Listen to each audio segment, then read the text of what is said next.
তীব্র তাপপ্রবাহের কারণে বন্ধ থাকার পর খুলল দেশের সকল শিক্ষা প্রতিষ্ঠান।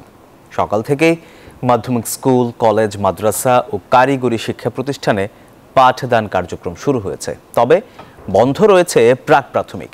এর আগে শনিবার ঢাকা সহ দেশের 25 জেলায় মাধ্যমিকের স্কুল, কলেজ, মাদ্রাসা ও কারিগরি শিক্ষা প্রতিষ্ঠান বন্ধ ছিল। আর এদিকে ঢাকা, খুলনা ও রাজশাহী এবং বরিশালে আরও 24 ঘন্টার অতি তীব্র তাপপ্রবাহের সতর্কতা জারি করেছে আবহাওয়া অধিদপ্তর।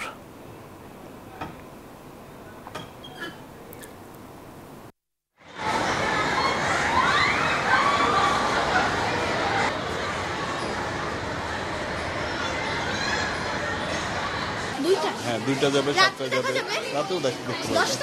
হ্যাঁ, পারবে।